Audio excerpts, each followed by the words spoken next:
मैं परमेश्वर का धन्यवाद देता हूँ। प्रभु ने एक बार फिर हम प्रत्येक को इकट्ठा होने का एक मौका दिया। आइए हम प्रार्थना कर कर हम शुरू करते हैं। हमारे स्वर्गीय पिता प्रभु जी, हम आपको धन्यवाद देते हैं प्रभु। अभी तक आपने संभाला पिता, आपके हर एक भलाइयों के लिए हम आपको धन्यवाद देते हैं प्रभु। जब हम विज्ञान से संबंधित प्रभु आपके वचन की बातों को प्रभु हम जब सीखने के लिए जा रहे हैं प्रभु, आप समझने के लिए सहायता करें प्रभु। हर एक की आँखों को आप खोलें, हमारे मनों को भी प्रभु, ताकि आपकी बातों को हम अच्छे से समझ सकें। सब बातों को हम आपके हाथ में सौंपते हैं। सराध और महिमा केवल हम आपको देते हैं। प्रार्थना प्रभु यीशु मसीह के नाम से मांगते हैं, आमीन। बीते समय में हम विज्ञान के सीरीज़ में हमने कुछ कुछ बातें विज्ञान से संबंधित, परमेश्वर के वचन से संबंधित हमने देखा, और ये देखा कि परमेश्वर का वचन कितना अद्भुत है। आगे जब हम आज जिस विषय पर हम देखते हैं वो है कि इवोल्यूशन और बाइबल के बारे में।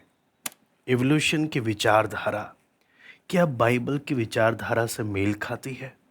नहीं। तो सवाल आता है, इतना तक तो हमने देख लिया कि हाँ, इतने वैज्ञानिक तर्क, इतने वैज्ञानिक सबूत जो दिखाते हैं कि परमेश्वर का वचन खुद मनुष्य, एक साधारण मनुष्य के बस की बात नहीं है। इसमें ज़रूर एक सुपरनैचुरल या परमेश्वर का इसको लिखने में हाथ है। नहीं तो मनुष्य अपनी बुद्धि से क्या लिख सकता है, कितना लिख सकता है, और उसकी बातें भविष्य के विषय में कैसे बता सकती हैं। लेकिन जब हम परमेश्वर के वचन और इवोल्यूशन की जब बात करते हैं तो बहुत बार सवाल आता है, क्या जब इवोल्यूशन हमें कुछ और सृष्टि के बारे में बताता है तो ये बाइबल से कैसे कंपैटिबल होता है, कैसे मेल खा सकता है? जब हम सच्चाई देखते हैं तो इवोल्यूशन और बाइबल कभी भी आपस में मेल नहीं खाते, बल्कि एक दूसरे के विरुद्ध हैं। अगर इवोल्यूशन सच है तो बाइबल झूठी, यदि बाइबल सच है तो इवोल्यूशन झूठा। दोनों एक ही समय में सच नहीं हो सकते।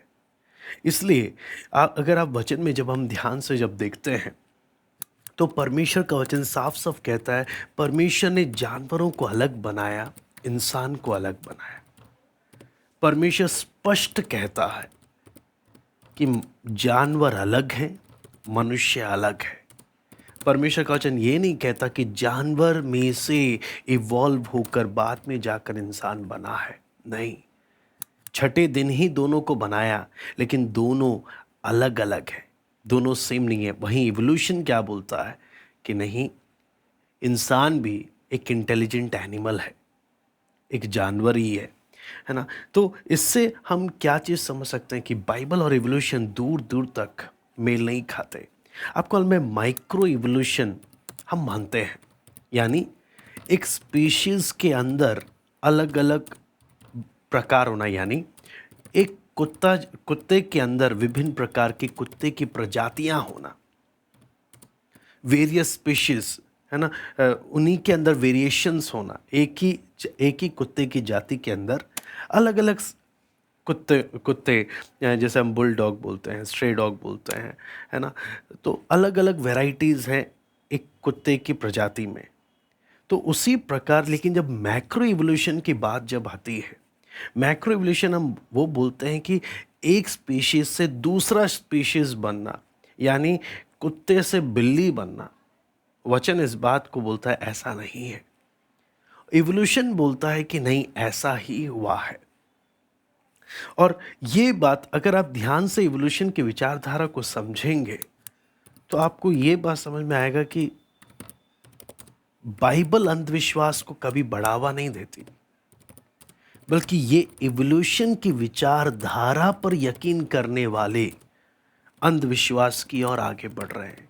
क्योंकि एविडेंस के बिना, सिर्फ एक थ्योरी के आधार पर उसको मानकर आगे बढ़ रहे हैं, है ना। इसके लिए जब आगे हम जब देखते हैं तो क्योंकि कई बार ये स्कूलों में, कॉलेजेस में इस तरीके से एवोल्यूशन थ्योरी को पढ़ाया जाता है कि ये बताकर कि ये प्रूवन फैक्ट है। आपको मालूम है, कभी ये नहीं बताया जाता कि ये एक थ्योरी है और अभी तक हमें इसका कोई सबूत नहीं मिला। आपको मालूम है, एक विचारधारा, एक वर्ल्ड व्यू, एक एक शिक्षा अगर गलत प्रकार से दी जाए तो एक व्यक्ति के जीवन की दिशा को बदल देता है। ये बहुत मायने रखता है। आज के समय में कितने बच्चे, नौजवान स्कूल कॉलेजेस में जब पढ़ रहे हैं तो उनको पूरी बात नहीं बताई जाती, सिर्फ आधी बात। ये एवोल्यूशन थ्योरी है और ऐसे ही सृष्टि आई है, और टीचर भी उसी प्रकार से पढ़ाता है कि ऐसे ही सृष्टि आई है। तो वो बच्चा जब वहीं से सीख कर जब बड़ा हो रहा है तो उसके दिमाग में ये आने लगता है कि मेरे स्कूल के टीचर्स, प्रोफेसर्स, कॉलेजेस के प्रोफेसर्स, उनको ज़्यादा मालूम है। मेरे घर वाले जो संगति के लिए जाते हैं, प्रार्थना करते हैं, बाइबल पढ़ते हैं, इनको कुछ नहीं मालूम। कितनी बार जब वो सवाल करते हैं और जब घर परिवार वाले उनके सवालों का जब जवाब नहीं दे पाते तो उनकी शंकाएं और बढ़ जाती है कि शायद वो सच हैं और मेरा परिवार और हम जिस रास्ते की ओर जा रहे हैं वो गलत है। इसलिए बहुत ज़रूरी होता है कि हर एक व्यक्ति इन बातों को जाने, सीखे, समझे, ताकि स्कूल और कॉलेजेस में जब पढ़ाया जा रहा है वो शैतान किस चालाकी से लोगों को किस दिशा की ओर लेकर जा रहा है वो बात को समझा जा सके। तो यहाँ पर साफ साफ हम देखते हैं वचन और इवोल्यूशन का दूर दूर तक कोई रिश्ता नहीं है, बल्कि एक दूसरे के कट्टर विरोधी हैं। फिलॉसफी के प्रोफेसर डॉक्टर डेरेक ने कुछ इस प्रकार से कहा कि मैं बाइबल में जो लिखा है मैं उस पर इसलिए विश्वास करता हूँ क्योंकि मैं ब्रिटेन के सबसे बड़ी यूनिवर्सिटी कैम्ब्रिज में 9 साल एक प्रोफेसर था। मैंने एकेडमी के बहुत सी डिग्रियां मैंने प्राप्त करी, लेकिन मैं बाइबल में जब मैं सृष्टि के बारे में पढ़ता हूँ तो जरा भी मुझे शक नहीं आता कि इसमें कुछ गलत लिखा है या झूठ लिखा है। क्यों?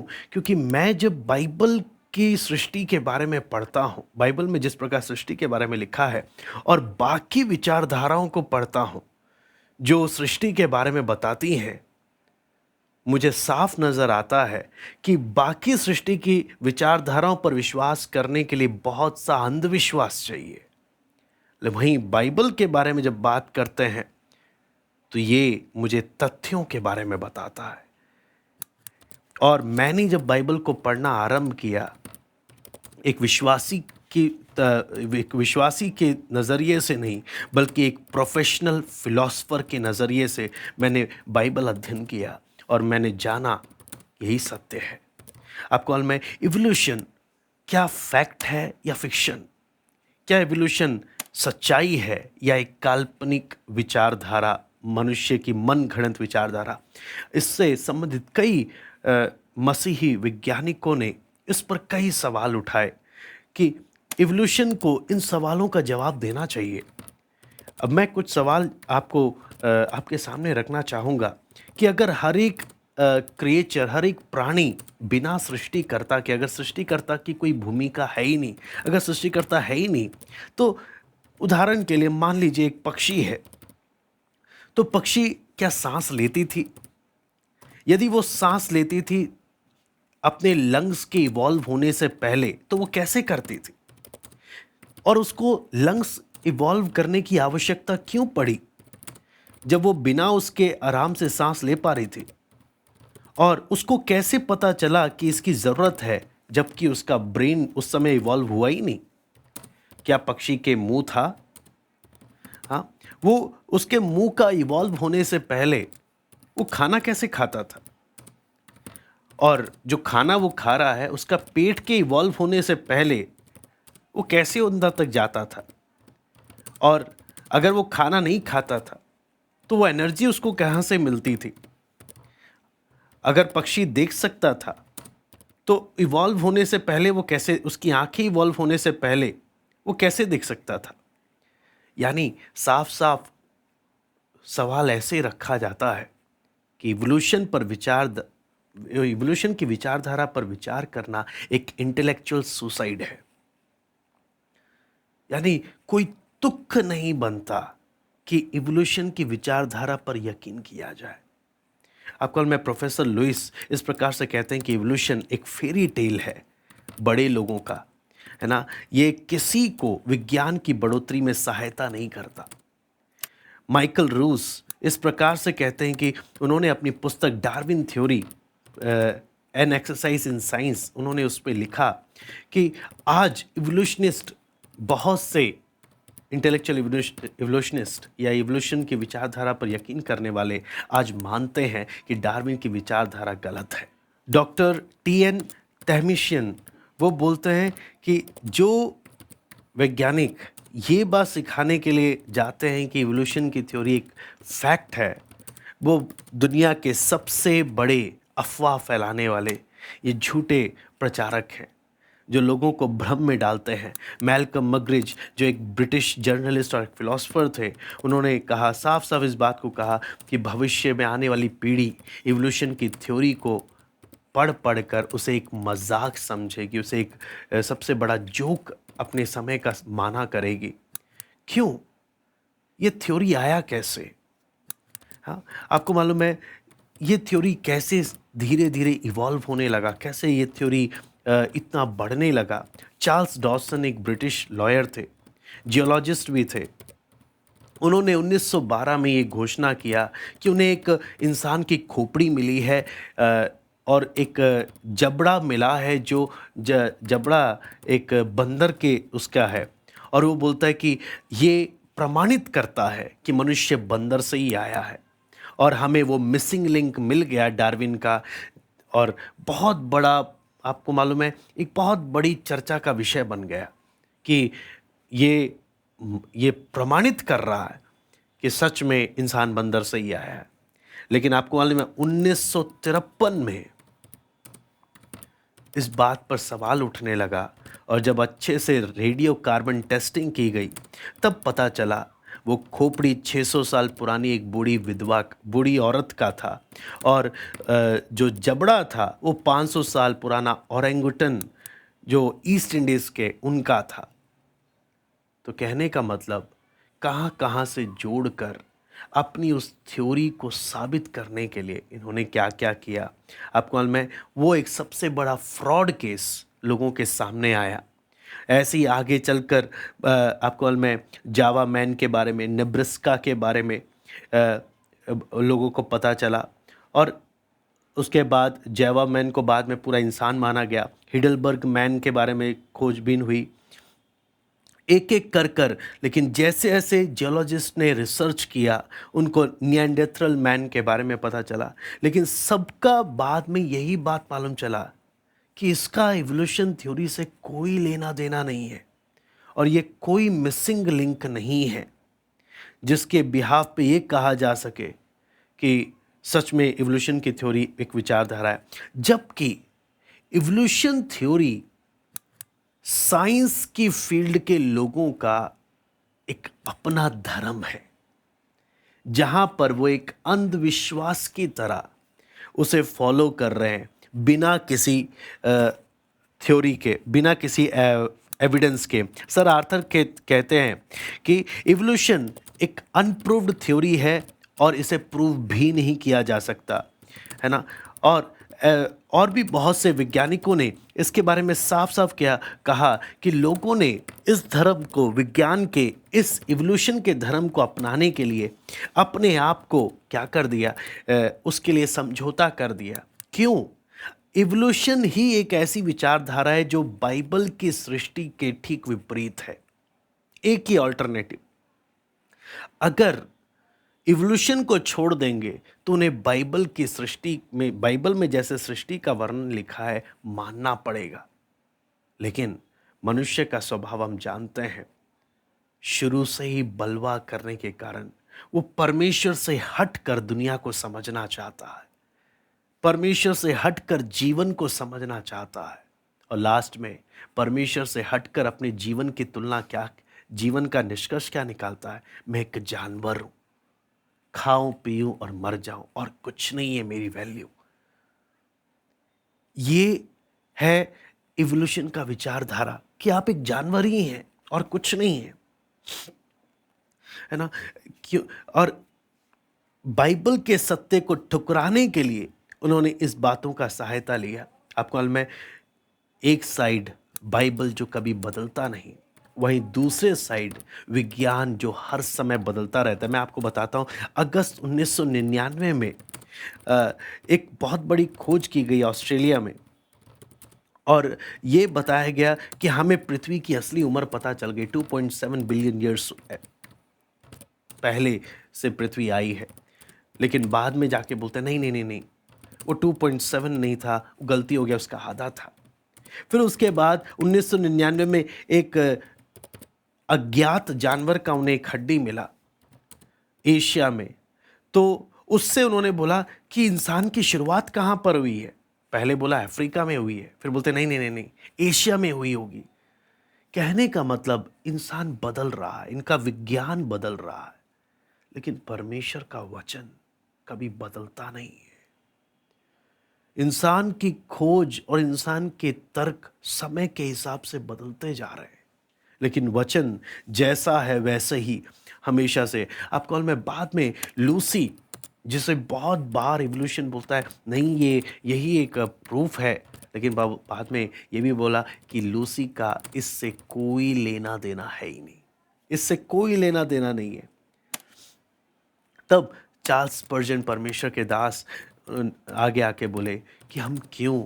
आपको मैं चार्ल्स स्पर्जन के समय में जब इवोल्यूशन की ऐसी बातें जब बहुत सामने आने आने लगी, और जब परमेश्वर के लोग इन बातों के लिए तैयार नहीं थे, मजबूत नहीं थे, चार्ल्स स्पर्जन के समय में बहुतों ने अपना विश्वास खो दिया, भटक गए। कारण क्या? क्योंकि आने वाली परिस्थितियों के लिए, चुनौतियों के लिए वो तैयार नहीं थे। चार्ल्स स्पर्जन ने बोला हम इस बदलते विज्ञान पर क्यों इतना भरोसा करते हैं, जो समय समय पर बदल रहा है। परमेश्वर का वचन जैसे शुरू से आज तक कोई बदला नहीं। विज्ञान को समय लग रहा है, और जो सत्य को मानना नहीं चाहते और जिन्होंने पहले ही मन में ठान लिया है, वो कुछ ना कुछ तरीका अपनाते रहते हैं ताकि सत्य से दूर जाएं। लेकिन जो सत्य का खोजी है, वह अपने आप सत्य को पहचान कर प्रभु के पास आएगा। आपको मैं बिग बैंग और जेनेसिस, उत्पत्ति की पुस्तक के बारे में जब देखते हैं, तो आप सोच कर देखिए, क्या एक विस्फोट कुछ बना सकता है? क्या एक विस्फोट खुद से कुछ बना सकता है? मान लीजिए, क्या आतंकवादियों के द्वारा कहीं पे बम विस्फोट क्या शांति लेकर आई है? हाँ, कोई भी विस्फोट अगर अपने से कुछ भी हो रहा है, वो हमेशा नाश करता है। मैं आपको बोलता हूँ, आप कैसे एक सोच सकते हैं कि एक बड़ा विस्फोट एक गुलाब का फूल बना सकता है, एक सेब का पेड़ बना सकता है, मछली, सूरज का उगना, है ना, अलग अलग प्रकार के मौसम, है ना, पोलर बियर्स और अलग अलग जानवर, है ना, ये सारे, और हम अपनी खुद के आँख, नाक, मुंह, इतने सुंदर कॉम्प्लेक्स क्रिएशन, ये सृष्टि को क्या एक विस्फोट बना सकता है? अगर इसको एक्सपेरिमेंट किया जाए तो सोच कर देखें कि आप अपने एक कमरा ले लीजिए जिसमें से सारा सामान हटा दीजिए, कुछ भी नहीं है वहाँ पर, कुछ भी नहीं है, और आप सोचें कि मैं वेट करूँगा, देखूँगा 10 साल तक मैं कमरा खाली रखूँगा और उस कमरे के अंदर एक सुंदर सा मर्सिडीज आ जाएगा 10 साल के अंदर। मैं 10 साल कमरा खाली रखूँगा और अचानक से आ जाएगा वो। चलो 10 साल नहीं तो 20 साल, 20 साल नहीं तो 100 साल। इवोल्यूशन क्या बोलता है? आप ऐसे ही वेट करो, आपके मरने के हजारों, लाखों, करोड़ों साल के बाद खाली कमरे में एक मर्सिडीज आ जाएगी। यह है इवोल्यूशन थ्योरी। इस पर विश्वास करने वाले को बोलते हैं हम अंधविश्वास। इसे हम बोलते हैं अंधविश्वास। आपको मालूम है, मिसिंग लिंक जो डार्विन के इवोल्यूशन के विचारधारा और बंदर और मनुष्य के बीच का जो मिसिंग लिंक है, वो अभी भी मिसिंग है। आज बहुत से इवोल्यूशनिस्ट मिसिंग लिंक को बहुत बार अच्छे से एक्सप्लेन करते हैं, लेकिन एक्सप्लेन करते करते ये भूल जाते हैं कि वो मिसिंग ही है। अभी तक उस लिंक को नहीं मिला। क्यों नहीं मिला? क्योंकि वो परमेश्वर ने जानवर को अलग बनाया, इंसान को अलग बनाया। जिस दिन मनुष्य समझने लगेगा, तब वो समझेगा मैं कितना बड़ा बेवकूफ हूं जो इनके बीच का लिंक ढूंढने में अपना पूरा समय बर्बाद कर रहा। आपको मालूम है, कितनी ऐसी जगह में वैज्ञानिकों ने बहुत खोजबीन किया कि ज़रूर कोई ना कोई मिसिंग लिंक हमें मिलेगा।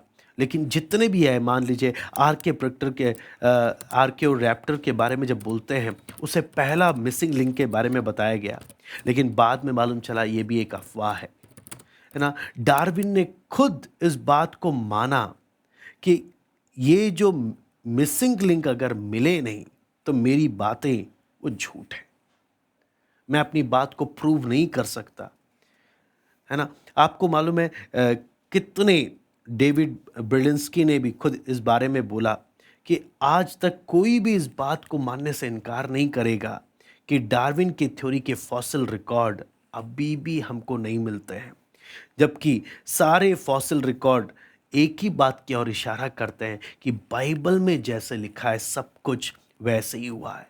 आपको में कार्बन डेटिंग और फॉसिल रिकॉर्ड्स की बात किए जाए तो छह प्रकार से डेटिंग मेथड्स अवेलेबल हैं, रेडियोमेट्रिक डेटिंग मेथड्स, और सबके रिजल्ट उन उनके अकॉर्डिंग डिपेंड करता है। सबके रिजल्ट सेम नहीं आते, सबके रिजल्ट अलग अलग आते हैं, और उसके अकॉर्डिंग बहुत सारे लोग जब उसको पता लगाने के लिए जाते हैं तो सबका रिजल्ट जब अलग अलग आता है तो उसके हिसाब से, अपने हिसाब से अनुमान भी वो लगाने लग जाते हैं कि इवोल्यूशन की थ्योरी ऐसे इस बात का दावा करती है।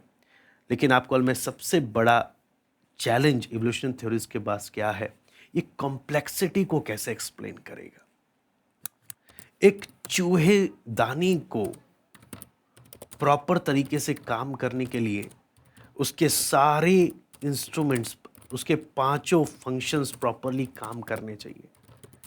अगर एक भी फंक्शन उसका ठीक से काम नहीं करेगा, एक फंक्शन भी उसके वहां से हटा दिया जाए, तो चूहादानी काम नहीं करेगा, माउस ट्रैप। उसी प्रकार आंख की कॉम्प्लेक्सिटी को अगर आप देखें, इतना कॉम्प्लेक्स है कि इतने सारे फंक्शन मिलकर आंख को प्रॉपर काम करने में हेल्प करता है। अगर उसका एक पार्ट भी चला गया, ये प्रॉपर काम नहीं करेगा। अगर इवॉल्व हुआ है तो कैसे आंख सही से काम करे? एक पार्ट मिसिंग, दो पार्ट मिसिंग, इवॉल्व इसलिए ये जवाब देना, डार्विन अपने ओरिजिन ऑफ स्पीसीज में साफ साफ इस बात के बारे में बोलता है कि ये एक बेतुकी बात है और इसे प्रमाणित नहीं किया जा सकता। आप कल में मनुष्य की उम्र के बारे में भी इवोल्यूशनिस्ट जिस प्रकार से बोलते हैं, इतने लाखों, इतने करोड़ों साल पहले, आप कल में अगर प्रजातियां उतने समय से चलती आ रही होती तो Grant R Jeffrey signature of God के बुक के लेखक वो बोलते हैं कि हमारे पूरे यूनिवर्स में उतने एटम्स नहीं है जितनी प्रजातियां यहाँ पर हो जानी थी। हमारे पूरे यूनिवर्स में उतने एटम्स नहीं है। कहने का मतलब कोई तुक्की नहीं बनता जिस प्रकार से दावा करते हैं। अगर ब्लड की बात की जाए, आपको मालूम है प्लेटलेट्स हमारे शरीर में खून ना सारा खत्म हो जाए उसके लिए एक बहुत बड़ी भूमिका निभाते हैं। आपने अगर देखा हो कहीं पर आपका हाथ कट गया, कहीं चोट लग गई, आप देखते हैं कि खून बहना रोकने के लिए तुरंत वहाँ वो सूखने जो लगता है ना, पकने लगता है, सूखने लगता है, वो ब्लड क्लॉट कैसे होने लगता है। प्लेटलेट्स वहाँ पर 12 केमिकल रिएक्शंस काम करते हैं कि खून शरीर से सारा ना बह जाए। वो इसलिए वहाँ पर उसे रोकते हैं, और इतने प्रॉपर तरीके से 12 केमिकल रिएक्शंस जो होते हैं, इतना कॉम्प्लेक्स होता है, इतना जटिल होता है। अगर इवोल्यूशन की बात हो तो अगर ये ये भी अगर इवॉल्व हुआ हो तो अगर 12 प्रॉपर केमिकल रिएक्शन ही अगर ना हो तो हर कोई मर जाएगा। तो कौन सा एवोल्यूशन का प्राणी जीवित बचेगा? तो कहने का मतलब ये कॉम्प्लेक्सिटी के बारे में साफ साफ हमें बताता है कि इवोल्यूशन के पास इन सब का जवाब नहीं है। जितने भी हम फॉसिल एविडेंस पाते हैं, जितने भी हमें सबूत मिलते हैं, वो सृष्टि का वर्णन बाइबल के अनुसार पाते हैं कि सारे के सारे सृष्टि जैसे आया वो कैसे, जैसे बाइबल में लिखा है, तुरंत परमेश्वर ने कहा वो हो गया। ये नहीं कि लाखों साल इतना टाइम लगकर सृष्टि बन रहा है, नहीं। मैं उम्मीद करता हूं इवोल्यूशन का एक झलक कि किस प्रकार से गलत है, एक झलक, क्योंकि अगर हम इसके विषय में अध्ययन करें काफी समय लग जाएगा। लेकिन सिर्फ कुछ बातें हमने सिर्फ कुछ बातें ये समझने के लिए कि जब स्कूलों कॉलेजेस में जब हर सबको ऐसे ही जब शिक्षा दी जा रही है, परमेश्वर की संतानों को मालूम होना चाहिए कि बाहर की विचारधाराओं के प्रति हमने कैसे सशक्त रहना है और कैसे उन सब का उत्तर देना है। मैं उम्मीद करता हूं हमने कुछ बातें परमेश्वर ने हमें जरूर सीखने को दी। आइए हम प्रार्थना करते हैं, समाप्त करते हैं। हमारे स्वर्गीय पिता प्रभु जी, हम आपको धन्यवाद देते हैं। प्रभु आपसे विनती प्रार्थना करते हैं, दुनिया भर में जब कितनी ही विचारधाराएं लोगों को गुमराह जब करती हैं, प्रभु जी आपसे विनती प्रार्थना करते हैं, हम एक एक को मदद और सहायता कर, ताकि आपके सत्य वचन के करीब आते जाएं, आपके करीब आते जाएं, वचन में जड़ पकड़कर आत्मिक उन्नति करते जाएं। प्रभु धन्यवाद देते हैं आज की संगति के लिए। एक एक से आप बातें करें, सब बात आपके हाथ में सौंपते हैं, सराद और महिमा केवल हम आपको देते हैं। प्रार्थना प्रभु यीशु मसीह के नाम से